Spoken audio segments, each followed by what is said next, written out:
बात करें हमारा कंप्लीट स्पेक्ट्रम मॉडर्न हिस्ट्री का टॉपिक है ये। इस टॉपिक में कुछ चीज़ें इंपॉर्टेंट अब कौन कौन सी हैं, जैसे कि 1857 का रिवोल्ट हमारे पास। 1857 के रिवोल्ट से पहले हमें पता होना चाहिए कि 1192 की जो बैटल थी उसको बैटल ऑफ तराइन का नाम दिया था, बैटल ऑफ तराइन। फिर 1527 में बैटल ऑफ खानवा हुई बिटवीन राणा सांगा और बाबर के बीच, जिसमें बाबर जीता था। उसने मुग़ल रूल एस्टेब्लिश किया था इंडिया में।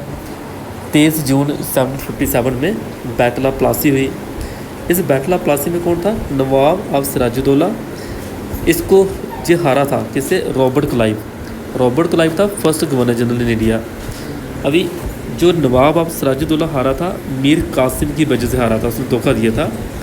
फिर 1764 का जो रिवोल्ट था वो था बैटल ऑफ बक्सर, बिहार में हुआ था ये। तो इस तरह से चीज़ें हम advent of European in India जो चीज़ें हम देखी हैं, पढ़ी हैं। तो आज हम बात करते हैं रिवोल्ट जो 1857 का रिवोल्ट हुआ था वो क्यों हुआ था। कहा जा रहा है कि 1757 की जो बैटल ऑफ प्लासी हुई थी ये फर्स्ट स्टेप था getting power in northern India. 1857 के रिवोल्ट में इतना पीसफुल तो ये था ही नहीं, बड़े सारे इसमें अनप्लीजेंट चीज़ें देखने को मिली थी, वायलेंस देखने को मिला था, रिबेलियन देखने को मिला था। यानी कि इस रिवोल्ट में कुछ कारण थे, सोशल एंड रिलीजियस, पॉलिटिकल, ये काज थे। तो इन काज को देखते हुए अगर बात करें हम, सबसे पहले 1857 को रिवोल्ट को हम बोलते क्या गया? Sepoy mutiny, Indian mutiny, great rebellion, insurrection, India's first war of independence, ये इनके नाम है।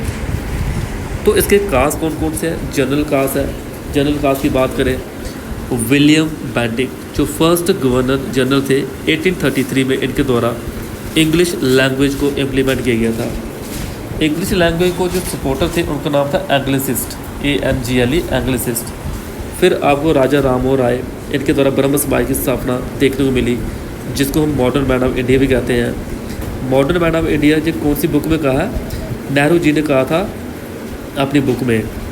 उसके बाद राजा राममोहन राय के द्वारा सती प्रथा को ख़त्म किया गया। जो बुक में मैंने नाम बोला वो था डिस्कवरी ऑफ इंडिया बुक थी। तो ये चीज़ें हमें देखने को मिलती हैं। पॉलिटिकल कास्ट थे, मिलिट्री कास्ट थे, social, religious, economic, immediate causes थे। अभी जहाँ पे पॉलिटिकल कास्ट की बात करें, सैलरी डबल ही देते थे इंडियन वालों को। उसके बाद इकोनॉमी की बात करें तो बोला गया कि यहाँ पे यानी कि अंग्रेज़ क्या करते थे? हमारे इंडिया से सामान ले जाकर उसको मैन्युफैक्चर करके अच्छे से मॉडिफाई करके इंडिया में ही बेचते थे, तो इंडिया वालों से पैसे कमाते थे वो। तो इन कास्ट को एक एक करके हम डिस्कस करते हैं। पहले बात करें जनरल कास्ट की। जनरल कास्ट में इंग्लिश मेन कारण था कि इंग्लिश लैंग्वेज की बात हुई चार्टर एक्ट 1813 में। इसको जो इंट्रोड्यूस किया गया 1835 में इंट्रोड्यूस किया गया। एग्ज़ाम में क्वेश्चन पूछते हैं। अभी इसमें 2 सपोर्टर थे। एग्ज़ाम में है कि वो 2 सपोर्टर कौन थे इंग्लिश लैंग्वेज को सपोर्ट करने वाले? राजा राममोहन राय, ब्रह्म समाज की स्थापना की थी इनके द्वारा। इनको मॉडर्न मैन ऑफ इंडिया कहते हैं। अभी राजा राममोहन राय को जो राजा टाइटल दिया गया था, ये राजा टाइटल किसने दिया था? इनको जो राजा टाइटल दिया गया था, ये टाइटल दिया गया था अकबर सेकंड के द्वारा।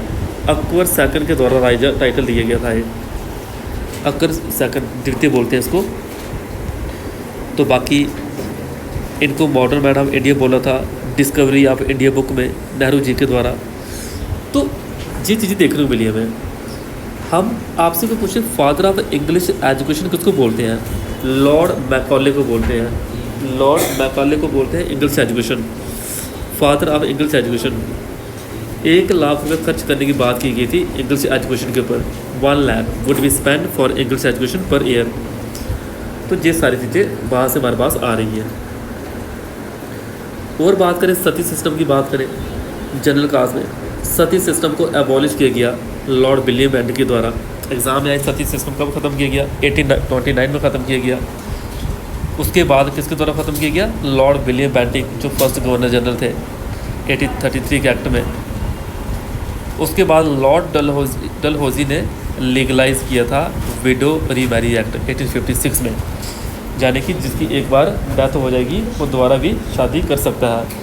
ये एक एक्ट था 1856 का एक्ट था, इसमें बोला गया। इसको सपोर्ट करने वाले जो थे विडो रीमैरी एक्ट को वो थे चंद्र विद्यासागर ये थे। और लीगलाइज किसके द्वारा किया गया? ये किया गया लॉर्ड डलहौजी के द्वारा। तो ये चीज़ें इसमें सारी एग्ज़ाम के लिए अकॉर्डिंग इम्पोर्टेंट है। सोशल और रिलीजियस कास्ट की बात करें, वो क्या क्या थे, यानी कि जो पोस्ट होती थी इंडियन के लिए वो सिर्फ सूबेदार की पोस्ट थी। बाकी जो अंग्रेज़ थे उनको मतलब छोटी सी पोस्ट से लेके वो गवर्नर जनरल पोस्ट तक जा सकते थे, बट इंडियन वालों के लिए सिर्फ सूबेदार की पोस्ट थी। यानी कि इंडियन में धर्म कन्वर्ट की बात की, क्रिश्चियन मिशनरी की बात की गई यहाँ पे कि ऐसे दाढ़ी नहीं कटवाना, जो वो थे सिख उनको कुर्बान नहीं रखना, तो ये चीज़ें बोली गई। इसमें रिलीजियस डिसेबिलिटी एक्ट 1856 का देखने को मिला लॉर्ड कैनी के द्वारा। 1837 में बोला गया कि कोर्ट लैंग्वेज सिर्फ इंग्लिश ही होगी। 1844 में बोला कि इंग्लिश को कंपलसरी बोला गया गवर्नमेंट सर्विस के लिए। 29 में सती सिस्टम को ख़त्म किया। स्लेवरी जो एबॉलिश की गई 1843 में ख़त्म की गई, और 1843 में ही ह्यूमन सेक्रीफाइस ख़त्म किया गया। 1850 की बात करें, ये एक act which enable a Christian to inherit is ancestral property, यानी कि अपने माता पिता की प्रॉपर्टी अगर लेनी होगी तो उसको सबसे पहले क्रिश्चियन में कन्वर्ट करना होगा, अपना धर्म परिवर्तन करना पड़ेगा, तब देंगे वो उसकी प्रॉपर्टी। तो विडो रीमैरी एक्ट 1856 का था, अभी बताया मैंने किसके द्वारा, लॉर्ड डलहौजी के द्वारा इसको लीगलाइज किया गया। तो जिस सारी डेटें एग्ज़ाम में आती हैं, पेपर में क्वेश्चन इंपॉर्टेंट जो बनते हैं। तो आगे बात करें पॉलिटिकल कास्ट। पॉलिटिकल कास्ट क्या थे इसके? पॉलिटिकल कास्ट की बात करें कि सैलरी जो इंडियन वालों की थी उसको डबल नहीं देते थे, जो सैलरी मिलती थी उसको बट्टा बोलते थे। प्रमोशनें नहीं होती थी, इसमें पढ़ सकते हो सारा कुछ लिखा हुआ, प्रमोशन नहीं होती थी। अवध एक ऐसी जगह थी जिसको डॉक्ट्राइन ऑफ लैब्स के थ्रू कैप्चर किया गया था डलहौजी, लॉर्ड डलहौजी के द्वारा 1848 में। यानी कि किसी को अगर बच्चा भी अडॉप्ट किया है तो उसको सिर्फ पेंशन मिलेगी, उसको जॉब नहीं मिलेगी, ये बातें बोली गई। अवध को कैप्चर किया गया, बाद में उसको छोड़ भी दिया गया। सब्सिडरी अलायंस देखने को मिली कि राजाओं को बोला कि आप हमारा साथ दो, आप हमारा साथ दो तो हम क्या करेंगे, आपके साथ हमेशा खड़े रहेंगे। सब्सिडरी अलायंस को जो इंट्रोड्यूस करने वाले थे उनका नाम था लॉर्ड वेल्सले, लॉर्ड वेल्सले उनका नाम था, ये लिखा लास्ट में। सबसे पहले इसमें साइन करने वाला कौन था? निज़ाम ऑफ हैदराबाद था, साइन किया गया था। ये चीज़ें इसमें याद रखनी है। डॉक्ट्राइन ऑफ लैब्स के बारे में बताया, ये डेटें एग्ज़ाम में आती हैं कि सबसे पहले किसकी एनेक्सेशन हुई? अवध की, लॉर्ड डलहौजी के द्वारा। सतारा एक पहली स्टेट थी, 1848 में एनेक्स की गई। फिर जैतपुर, संबलपुर, भगत, उदयपुर, झांसी, नागपुर, ये सारी डेटें इंपॉर्टेंट है। आगे बात करें इसमें और डॉक्ट्राइन ऑफ लैब्स के बारे में बोला गया है, जो फ्यूचर जनरेशन की बात करते थे। मिलिट्री कास्ट, सैलरी डिफरेंस बड़ा देखने को मिलता था। सैलरी जो इंडियन लोग थे उनको कम सैलरी मिलती थी, अंग्रेज़ों को सैलरी ज़्यादा देते थे। प्रमोशन इंडियन वालों की सिर्फ सूबेदारी थी, इससे ऊपर वो प्रमोशन नहीं करते थे। रैशल डिस्क्रिमिनेशन देखने को मिलता था, यानी कि एक हाई पोस्ट नहीं देखने को मिलती थी, गोरे काले की बात करते थे। उसके बाद यहाँ पे धीरे धीरे चीज़ें हमें देखने को मिली। इमीडिएट कास्ट में क्या था, जो कारतूस होते थे, इनफील्ड राइफल होते थे, उनके आगे क्या करते थे, ग्रीस यूज़ करते थे। वहाँ पे पिग, कऊ, इनके जो मांस होता था वो लगा देते थे, उनके धर्म के साथ खेलते थे। तो ये था इनका इमीडिएट कास्ट,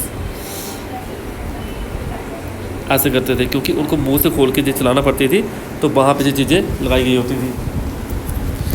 क्या क्या होता था वहाँ पे, ऐसे बोल सकते हैं। It came into use in the British army in 1853 afterward. ये लिखा bore flick top musket which had been the standard weapon of all British forces in the early 18th century. तो ये चीज़ें देखने को मिलती थी हमें, कैसे कैसे वो इसे नोजल का यूज़ करते थे। डिसकॉन्टेंट अगेंस्ट ब्रिटिश की बात करें, कॉलोनियल रूल, कॉलोनियल रूल यानी कि ऐसा भी हुआ। कार्ल मार्क्स ने 1853 में ये बोला, इंडियन डिसेंट्रलाइजेशन, यानी कि अंग्रेज़ों का ही जहाँ पे रूल चल रहा है, और अंग्रेज़ अगर आज आपको कुछ अच्छा दे भी देंगे, कल को जी उसका पूरा प्रॉपर बेनिफिट उसका अपोजिट लेंगे। लैंड रेवेन्यू पॉलिसी देखने को मिली गई। टू मेजर और माइनर फैमिली देखने को मिला गया 1770 से लेकर 1857 तक, तभी अंग्रेज़ों ने कोई साथ नहीं दिया। तो इकोनॉमिक एक्सप्लॉयटेशन भी देखने में मिला गया।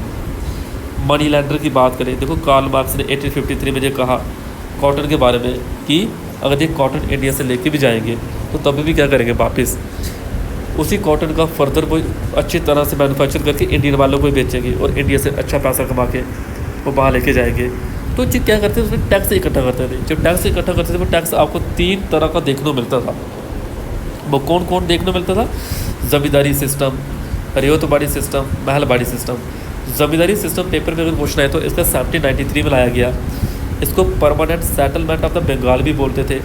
इस पर पूरा जो लैंड 90% जो लैंड का टैक्स होता था ये इकट्ठा करते थे, जिसको इम्प्लीमेंट करने वाले लॉर्ड कॉर्नवालिस थे। जमींदारी सिस्टम को इम्प्लीमेंट करने वाले कौन थे, लॉर्ड कॉर्नवालिस। आपसे पेपर में क्वेश्चन पूछते हैं किसकी रिकमेंडेशन पे इसने इसको इम्प्लीमेंट किया था, वो थे जॉन शोर। जॉन शोर की रिकमेंडेशन पे इसको इम्प्लीमेंट किया था, सुपर इम्पोर्टेंट। रियायतबाड़ी सिस्टम 1820 में लाया गया। इसमें क्या करते थे, रियायतबाड़ी सिस्टम में एक एक बंदा टैक्स देने आता था, एक एक, यानी कि 51% ऑफ द लैंड के ऊपर ये टैक्स लगाते थे। इसको जो इम्प्लीमेंट करने वाले थे वो थॉमस मुनरो, चार्ल्स रीड थे। थॉमस मुनरो और चार्ल्स रीड थे, ये बॉम्बे में, साउथ में, मद्रास में देखने को मिला था। फिर 1833 का महलबाड़ी सिस्टम था। ये महलबाड़ी सिस्टम वो होता है जैसे लगान मूवी में हमने पढ़ा हुआ है, जिसमें सारे लोग इकट्ठे होकर टैक्स देते थे। आपसे आए कि महलबाड़ी सिस्टम को इम्प्लीमेंट करने वाला कौन था, विलियम बेंटिंग था। 30% एरिया से इम्प्लीमेंट किया गया था और विलियम बेंटिंग ने इसको इम्प्लीमेंट किया। नॉर्थ वेस्ट के जो रीजन होते थे वहाँ से टैक्स इकट्ठा करते थे और पूरा गांव मिल के टैक्स देता था। ये जहाँ पे आपने इतना सा आपने ध्यान रखना है, मॉडर्न हिस्ट्री का टॉपिक इस तरह से नोट्स बनाने हैं और उसके बाद हम बात करेंगे आगे, मॉडर्न हिस्ट्री के टॉपिक की बात करेंगे आगे कि क्या क्या चीज़ें इंपॉर्टेंट आगे। इसमें से जो जितना बताया सारी चीज़ें इंपॉर्टेंट थी। जैसे कि बात करें इसमें से कार्ल मार्क्स ने क्या कहा, ये पढ़े, ये उसके बाद ये जहाँ पे इंपॉर्टेंट बताया मैंने, ये इंपॉर्टेंट है। डॉक्ट्रिन ऑफ लैब्स, ये क्वेश्चन पेपर में आया है कई बार, SI में, CGL में। इसमें से ये डेटे इंपॉर्टेंट है, पेपर में आया हुआ है, ये चीज़ें सारी इंपॉर्टेंट है। तो जाने कि आप जहाँ पे अच्छी तरह से लेक्चर का नोट्स बना लें।